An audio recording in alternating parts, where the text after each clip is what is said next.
Jan Suraaj party के संस्थापक प्रशांत किशोर की बिहार बदलाव यात्रा शनिवार को रोहतास जिले में पहुंची। पत्रकारों से बातचीत के दौरान उन्होंने कहा कि मैं सौदागर हूं, सौदा कर रहा हूं, बिहार के बच्चों के बेहतर भविष्य के लिए सौदा कर रहा हूं। लोगों को ये बता रहा हूं कि तुम अपने बच्चों का बेहतर भविष्य बना सकते हो। इन जाति और धर्म के आधार पर उन्माद फैलाने वाले नेताओं से बचो, इसी को सौदागर कहते हैं। तो मुझे कोई समस्या नहीं है। बिहार को सुधारने का जज्बा रखने वाले हर व्यक्ति को जनसुराज का समर्थन करना ही है।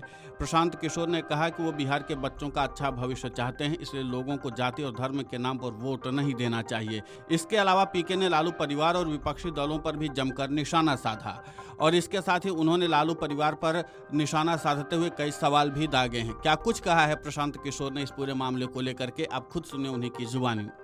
मैं सौदागर हूँ, सौदा कर रहा हूँ, बिहार के बच्चों के बेहतर भविष्य का सौदा कर रहा हूँ। लोगों को ये बता रहा हूँ कि तुम अपने बच्चों का बेहतर भविष्य बना सकते हो। इन जाति और धर्म का उन्माद फैलाने वाले नेताओं से अलग हटो और अपने बच्चों के भविष्य का सौदा करो, अपने बच्चों के बेहतर भविष्य का निर्माण करो। और यही सौदागर अगर हैं तो बिल्कुल मुझे कोई दिक्कत नहीं है।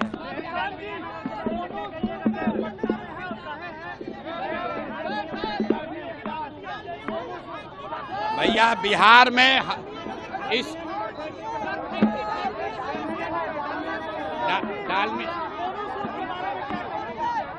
डालमिया नगर में फैक्ट्री इसलिए बंद है कि डालमिया नगर के लोगों ने फैक्ट्री बंद करने वालों को उनके साथ उनका हिसाब चुकता नहीं किया।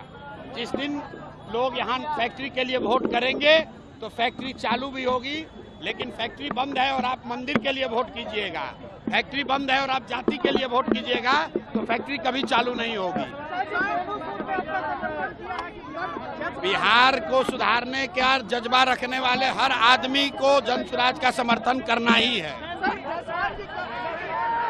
आपको बता दें कि रोहतास के डेहरी में प्रशांत किशोर ने आरजेडी सुप्रीमो लालू प्रसाद यादव पर चुटकी लेते हुए कहा कि लालू प्रसाद कुछ करें या न करें, लेकिन बिहार के सबसे अच्छे पिता जरूर हैं।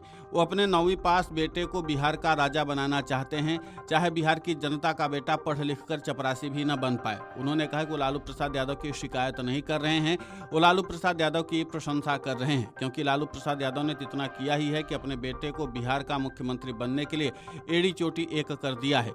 वो अपने बच्चों का भला चाहते हैं, लेकिन बिहार के अन्य लोग अपने बच्चों की भलाई के लिए क्या कर रहे हैं, ये हम सबको सोचने की जरूरत है। बता दें कि प्रशांत किशोर के कार्यक्रम में भोजपुरी के चर्चित गायक रितेश पांडे भी मौजूद रहे। इसके पहले भोजपुर में पीएम मोदी पर भी जमकर हमला बोल चुके हैं प्रशांत किशोर। उन्होंने कहा कि आपने मोदी जी का चेहरा देखकर वोट दिया और वो चाय वाले से प्रधानमंत्री बन गए, लेकिन बिहार से वोट लेकर और देश का पैसा लेकर वो गुजरात और महाराष्ट्र में फैक्ट्रियां लगवा रहे हैं। आपके बच्चे उन्हीं फैक्ट्रियों में 10 से 12 हज़ार रुपए की मजदूरी करने जा रहे हैं। प्रधानमंत्री नरेंद्र मोदी की यात्राओं पर हमला बोलते हुए प्रशांत किशोर ने कहा कि जब भी पीएम मोदी बिहार आते हैं तो गरीब जनता का सैकड़ों करोड़ रुपए खर्च किया जाता है। उन्होंने आरोप लगाया कि सरकारी कर्मियों से भीड़ जुटाई जाती है और सरकारी गाड़ियों का इस्तेमाल होता है, जबकि बिहार को इससे लाभ नहीं मिलता है। तो कुल मिलाकर के प्रशांत किशोर ने एक बार फिर से मुखर होकर के प्रधानमंत्री नरेंद्र मोदी, लालू प्रसाद यादव और साथ ही साथ तेजस्वी यादव पर निशाना साधा और साथ ही उन्होंने बता दिया कि वो बिहार के लिए सौदागर बने हुए हैं। तो बेहतर भविष्य के लिए वो सौदागरी कर रहे हैं। अब देखना महत्वपूर्ण होगा कि बिहार की जनता प्रशांत किशोर के दावों पर और उनके वादों पर कितना भरोसा करती है, क्योंकि जाहिर सी बात है कि जब बिहार का विधानसभा चुनाव होगा तो बिहार की जनता नेताओं के दावों और वादों के अनुसार ही वोट देती है। तो प्रशांत किशोर को कितना वोट मिलता है ये बिहार की जनता बिहार के विधानसभा चुनाव के बाद बता देगी। Video desk amarujala.com। अगर आप ये वीडियो YouTube पर देख रहे हैं तो हमारे चैनल को सब्सक्राइब कर बेल आइकन दबाएं और Facebook पर देख रहे हैं तो हमारे पेज को लाइक करें।